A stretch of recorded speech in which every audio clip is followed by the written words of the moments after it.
ฝนตกธรรมดาแบบว่านักห้องกับกำลังมวนแหมฟ้อนกับม้วน นักเต้นกับกำลังลงขากำลังได้ทีเนาะเต้นไปเต้นมาแบบนี้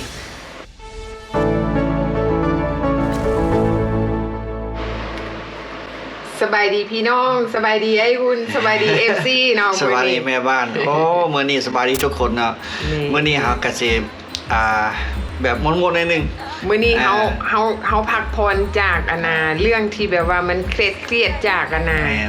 จากไอซ์เนาะพี่น้องเนาะจากหรือว่าแบบว่ามันมีความเครียดความตึงเครียดที่เฮาเบิ่งคลิปหลายๆคลิปที่ผ่านมาเนาะพี่น้องมื้อนี้เฮาจะมาเปลี่ยนบรรยากาศเล็กๆน้อยๆเนาะแม่นสิว่ามันเป็นบรรยากาศที่เป็นเรื่องที่แบบว่าน่าสงสารเนาะเฮาก็อีตูนเพิ่นเนาะเพิ่นลงทุนลงหยังก็ไปแม่นเฮาสิพาไปเบิ่งปีใหม่ลาวปีใหม่ลาวเนาะพี่น้องเนาะอยู่จอร์เจียอยู่วัดคอร์เนลจอร์เจียพี่น้องแม่นที่เพิ่นจัดขึ้นเดือนจูนที่6วันที่7ที่8 2025แม่นเนาะเหตุการณ์ก็เกิดขึ้นใหม่ๆมาเนาะพี่น้องเฮาสิพาไปเบิ่งภาพบรรยากาศอันนี้แม่นภาพบรรยากาศที่แบบว่าตอนเช้า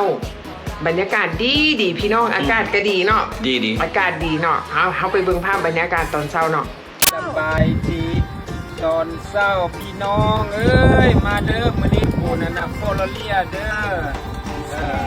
ปูนปีใหม่ลาวปีใหม่วัดโคโลเลียมาเด้ออากาศก็ดีเบิ่งตาเว้นก็ขึ้นแล้วเชิญพี่น้องหลายๆทุกคนมาเด้ออาหารการกินมีเยอะแยะมื้อนี้เทียบทุกสิ่งอย่างขอบใจเป็นได้พี่น้องอากาศตอนเช้าดีบ่บัดนี้เฮาสิพาไปเบิ่งบรรยากาศตอนที่แบบคนไปฟ้อนลำวงไปเบิ่งตอนนี้เขาจะฟ้อนลำวงตอนนี้คนกำลังม่วนเนาะฟ้อนลำวงกับกำลังม่วนเยอะเนาะกำลังเข้าเนื้อเข้าในเนาะกำลังแบบทุกสิ่งทุกอย่างกำลังเริ่มม่วนหั่นล่ะกำลังลงขาเนาะกำลังม่วนหลังจากนั้นฝนก็เริ่มตกบัดนี้ฝนตกยังฟ้อนอยู่เด้ฝนตกก็ม่วนฝนตกเฮาก็แบบว่าพี่น้องลาวเฮาได้มาพ้อกันเนาะปีนึงเทื่อนึงเนาะพี่น้องเนาะม่วนนำกันฝนตกแล้วเพิ่นว่าคือสิเย็นเพิ่นว่าเด้โอ้ลมมาก็สิเย็นเนาะก็ฟ้อนไปคิดว่ากับฝนตกธรรมดาเนาะคือสิบ่มีหายแหงหยังหลายคิดว่าฝนมาแล้วก็สิกลายไปเฮามันก็บ่เป็นจังซั่นซะบัดนี้คิดว่าฟ้าลมฝนตกธรรมดาแบบว่านักห้องกับกำลังม่วนแม่นฟ้อนกับม่วนนักเต้นกับกำลังลงขากำลังได้ทีเนาะเต้นไปเต้นมาบัดนี้ไฟดับเขาต้องหยุดเวทีหยุดห้องเพลงเนาะหยุดห้องเพลงเพราะว่าฝนแฮงไฟดับหลังจากไฟดับแล้วลมก็เริ่มแฮงบัดนี้เป็นตะย่านเริ่มเป็นตะย่านเลยบัดนี้แม่นหลังจากลมเริ่มแฮงแล้วบัดนี้ห้วยกังคันโฮมบ่อยู่แล้วบาดนี้อันใดหยังกับปิวไปบ่ได้บัดนี้แม่นทำอิฐกับคันโฮมปิวก่อนต่อมากับพากั้งปิวต่อมาอีกห้านปิวพี่น้องคนก็เริ่มเล่นบาดนี้เนาะเริ่มส้นเด้ส้นซอกหามองรีภัยมองปลอดภัยได้บัดนี้ฟ้าลมฝนตกแฮงมันบ่แม่นฝนตกธรรมดามันเป็นเฮอริเคนมาได้บาดนี้ลมพายุก็จะว่าพายุฝนแม่นลมพายุเนาะหรือว่าเฮอริเคนคันเป็นทอร์นาโดมาคืออยู่เท็กซัสนี่โอ้เนาะพี่น้องนะพี่น้องเด้อแม่นตามธรรมดาแล้วเนาะคนคนอเมริกานี่นะคันเขาเจ้าเห็นฟ้าลมฝนตกนี่เขาเจ้าเขียวลี่เด้เขาเจ้าเขียวไปซอกบอลลี่เพราะว่าอย่างเนื่องจากว่าเขาเจ้าย่านฟ้าผ่าคันฝนตกธรรมดาก็บ่เป็นหยังแต่ว่าคันมีฟ้าเลื่อมโอ้แห่งอันตรายทั้งมีฝนทั้งฟ้าเรือนี่ฟ้าเลื่อมพ่อนี่อันตรายหลายต้องไปมองอยู่มองไปอยู่มองได้มองปลอดภัยมันละนี่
หุ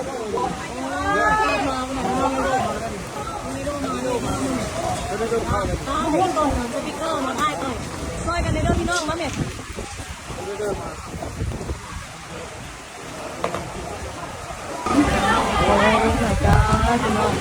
ทำไปเลย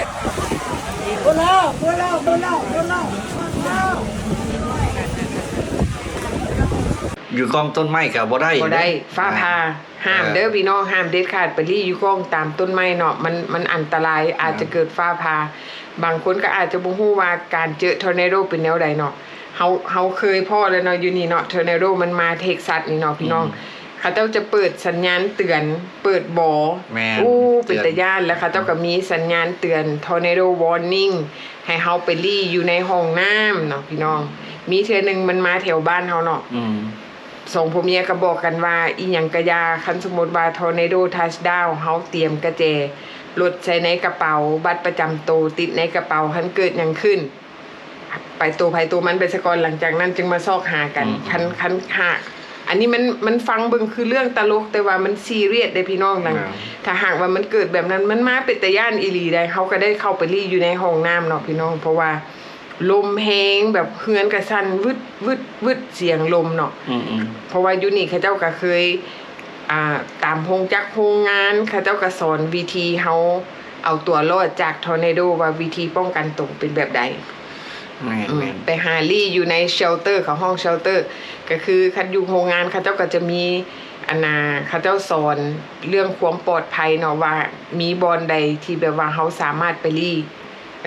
อันนั้นก็เป็นเขาก็ได้ความรู้จากเขาว่าไปลี่อยู่ใส่คือแม่บ้านเองนี่ก็ประสบปัญหาแบบว่าทอร์นาโดเข้าตอนนั้นไปนอนห้องหมอพี่น้องออกจากห้อง ICU มื้อแรก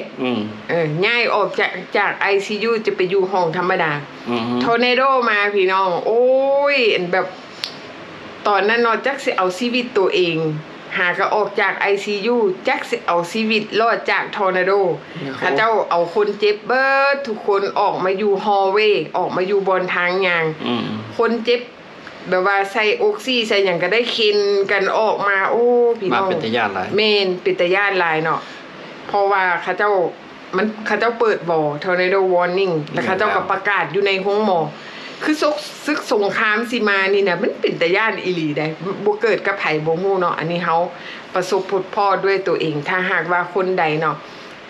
เห็นฟ้ามืดฟ้าครึ้มหรือว่ามีลมแห้งๆหรือเฮากำลังขับรถตามท้องถนนนั่นน่ะให้เฮา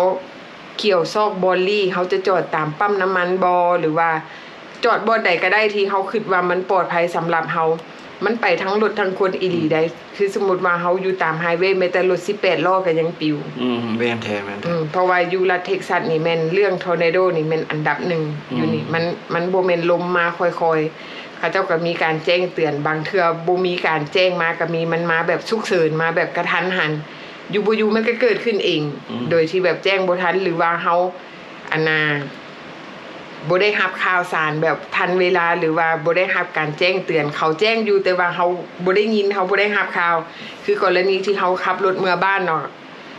ยามตอนเลิกการแบบเฮาเห็นทอร์นาโดมันมานี่โอ้ได้จอดรถอยู่ใส่ก็ได้จอดอยู่หนทางหมู่จอดเฮาก็ต้องได้จอดเฮาอย่าฝืนเนาะมันปิวอีหลีได้อันนี้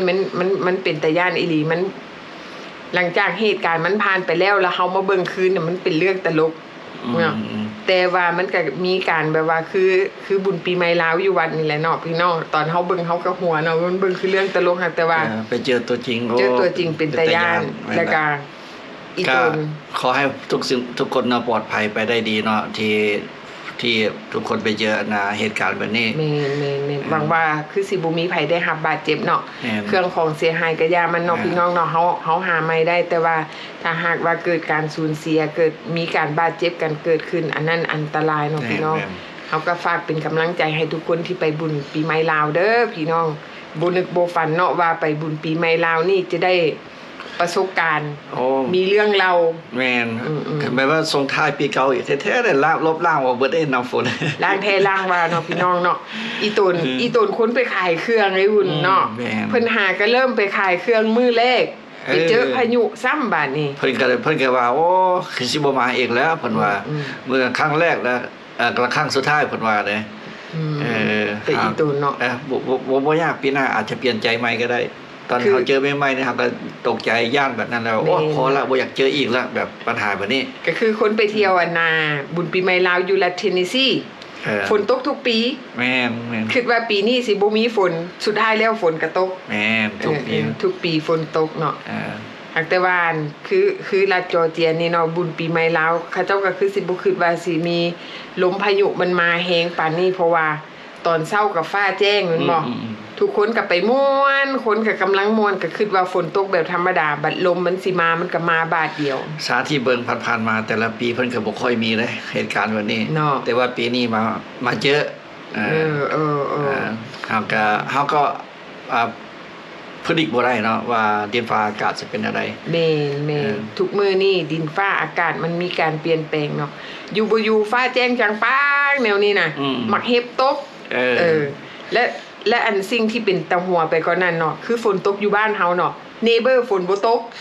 แม่นแปลกบ่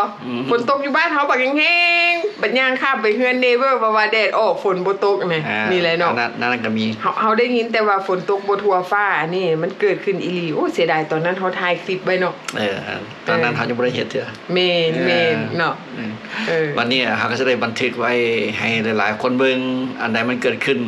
อยู่บ้านเมืองอยู่เกี่ยวกับสหรัฐอเมริกาเนาะทุกคนก็หามาแชร์เบิ่งว่าเป็นมาอย่างเตือนเฮาไว้เตรียมตัวไว้ว่ามันยังเกิดขึ้นพอจะได้แก้ไขนะเป็นแล้วเนาะนอกจากว่าเฮาเบิ่งเรื่องชีวิตเรื่องการเป็นอยู่เรื่องการเมืองแหละมันนี่ก็แม่นภัยธรรมชาติแม่นใครยังดีอยู่บนว่าเท็กซัสคืออยู่เมืองฟอร์ตเวิร์ธที่เฮาอยู่นี่บ่มีภัยน้ำท่วมยังเทื่อมีแต่ทอร์นาโดมันคันฝนมาแห้งก็มีน้ำท่วมคือกันอันนั้นท่วมจากน้ำฝนบ่ได้ท่วมมาจากแบบแม่น้ำใหญ่ๆเพราะว่าเฮาอยู่ไกลจากแม่น้ำใหญ่ๆเนาะแล้วเฮาก็อยู่ไกลจากทะเลคันอยู่แถวเท็กซัสแต่ว่าออกโซนไปแถวฮิวสตันอันนั้นเขาเจ้าเจอเฮอริเคนเรื่อยเพราะว่าเขาเจ้าอยู่ฝั่งทะเลเขาเจ้าอยู่ใกล้ทะเลนะโอเคเนาะพี่น้องอันนี้ก็เป็นคลิปที่แบบว่าเฮามาแชร์ประสบการณ์บุญปีใหม่ลาวแล้วเจอพายุลมฝนกับภัยธรรมชาติว่าเป็นแนวใดเนาะพี่น้องเนาะก็ขอเป็นกำลังใจให้ทุกคนเด้อพี่น้องสู้ๆเด้อสู้ๆเนาะปีนี้ลุกทึ้นกับปีหน้ามาใหม่เนาะยังมีหลายเที่ยวนะสำหรับคลิปนี้ขอลาไปก่อนบ๊ายบาย